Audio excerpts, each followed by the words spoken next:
Hello, I'm John Shepherd, and in this video I'm going to answer a couple of questions that have been sent in to the channel and via my social media. The first set of questions relate to long jump technique and in particular the Ivana Spanovic video that I posted recently. And the second set of questions relates to a perennial topic that comes up on the channel, and that's the role of weight training to boost sprint, long and triple jump performance. Okay, let's look at Ivana Spanovic and in particular her takeoff. Both Rod Constable and Eric Wang both provided comment and thoughts on what was happening in regard to the potential lean back that Spanovic has on takeoff and how this affects her flight phase and whether or not we can learn anything from this. It's always difficult to get everything across in a video, and I'm not going to say that I know everything about a particular topic, and much of it is interpretation of analysis. When it comes to the takeoff, however, there are a number of factors that affect the takeoff. There's the speed across the board, the horizontal velocity, the vertical velocity that's caused when the jumper strikes the board and goes upwards. There's also the trunk angle prior to takeoff, at takeoff and after, and there's also the movement of the free leg into the takeoff and the thigh angle in particular. So we have a myriad of factors, and there's others which can affect how the actual long jumper takes off and the distance that they're going to achieve. Statistics taken by the IAAF at the World Championship indicated that Spanovic had a 7.91 meter per second horizontal velocity, a 3.26 vertical velocity at takeoff, with a resultant speed off of the board of 8.56 meters per second. I'm not going to go through all the data that's available. Should you wish, you can download the report from the World Championships from the IAAF. So what does all this data and information on horizontal and vertical velocity have practically? Well, basically it determines how far you're going to jump. If you come in with great horizontal velocity and are unable to convert that into some lift, bearing in mind that the angle of takeoff for the long jump is relatively shallow, between 18 at the minimum and 23-24 degrees at the greatest for optimum distance, you're not going to be able to jump as far as you potentially could. Horizontal velocity is easier to understand in that is the speed across the board. Vertical velocity is not so easy to understand. Obviously, when you take off, the centre of mass of the body will lift, and it's the force that's created downwards onto the board at the instant of takeoff that creates the vertical velocity and the speed upwards off of the takeoff. Now in the video, it's possible to argue that Spanovic was deliberately creating more vertical velocity on takeoff by the slight lean back prior to takeoff and backward rotation that ensues after takeoff. Her statistics, however, are not substantially greater in terms of vertical velocity creation compared to some of the other jumpers.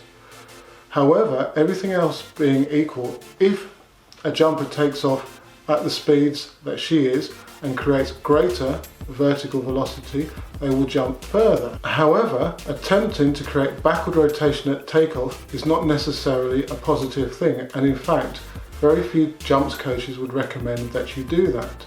If anything, slight forward momentum, forward rotation rather, may be more beneficial. You need to go across the board as quickly as you can with minimum loss of speed. If you plant and deliberately set yourself up to go upwards, you're more likely to lose that vital speed across the board, and therefore potentially your distances will suffer. Now interestingly, when I looked further into the stats produced by the IAAF from the London World Championships, it was noted that Spanovic had a 4 centimeter lowering on her takeoff stride, which could again indicate greater lowering of the takeoff leg in order to push the athlete Spanovic off of the board. Now this is going to be very difficult to actually train and is probably more reflexive of her eccentric capacity and her strength over that range of movement, in that she's able to generate from a lowering of the centre of mass at takeoff greater power. It's all well and good understanding horizontal velocity and vertical velocity at takeoff, but long jumpers aren't machines, and the physical capability of one is going to be different to another.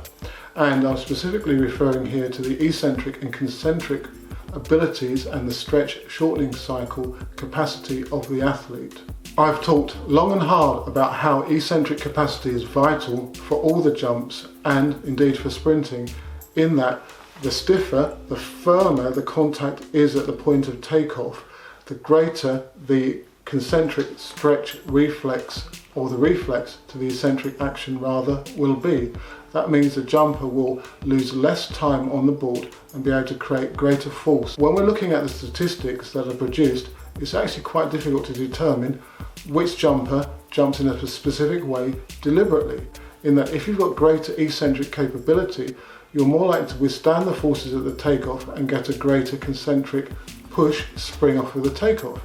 And this was borne out by some of the research I did in a previous video on the long jump statistics for men from the London World Championships, where Jerry and Lawson came off with a takeoff at a greater horizontal velocity, whilst Luvo Miyonga, who went on to win, was slightly slower but created a greater vertical velocity, hence he jumped further.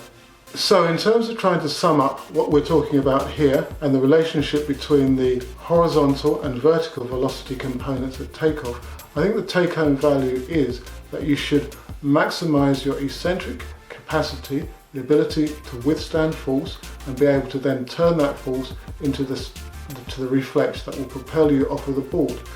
You also need to, in my mind, minimize the lowering of the center of mass on the penultimate step and the takeoff stride in order to maximize the speed across the board. Okay, the second question comes in from Sakrumaster, and he's commenting about the weight training strength of elite triple jumpers and the need to have that type of weight training strength. He reflected on the statistics of Jonathan Edwards, the current world record holder for the triple jump, and his strength potential, where, if I recall correctly, Jonathan was able to clean in excess of 135 kilograms, which is a highly substantial weight for an athlete that was weighing between 65 and 70 kilograms, again, if my memory serves me correct. Now, from what I understand, Edwards used to lift heavy weights, single reps often, plenty of recovery, attempting to generate as much force as possible, as much power as possible in the shortest amount of time. In doing so, he will be recruiting his largest, most powerful of fast twitch fibre motor units, the Type 2X or Type 2B ones as they're variously known as. And in doing so, it's believed that there will be transference into being able to recruit those motor units when it comes to actual triple jumping. So yes, triple jumpers do need to be very strong, but not necessarily is this represented solely by the amount of weight they can lift. Now, as I said in the reply to the question, I'm not against weight training. In fact, it's an integral part of the training of the athletes in my group. However, we don't place as much emphasis on it as certain other coaches would potentially. And again, if you're a regular viewer of the channel, you'll know that we're following the triphasic method at the moment, which I think opens up the door to potential further gains that are going to be really beneficial for jumpers. I place sprinting, technique and speed work as the key cornerstones of my training philosophy. Weight training comes in there after that, round about fourth, but it can have a benefit. It's just that I don't think it's as great as many people do think. The specifics of the movements involved in weight training, the time it takes to move a weight, are not the same as those required of triple jumping, long jump for example, and of course the movement pattern is completely different in that you're often performing a weight training exercise in a fixed position, you're not moving forwards at speed, and you're not slightly off balance because you're on one leg and trying to coordinate a number of other movements at very, very high velocities. Therefore, if you think about it, the contribution of weight training to long triple jump and sprints is going to be relatively limited. I'd like to take the time now to thank you viewers for supporting the channel. We're coming up to 7,000 subs and views and watch time is increasing. So obviously the message is getting out there, and it's great to know that so many of you around the world are into long and triple jump and sprinting and are enjoying the content on this channel. So thank you very much. And of course, do subscribe to the channel and also click the bell icon to get notifications of new videos.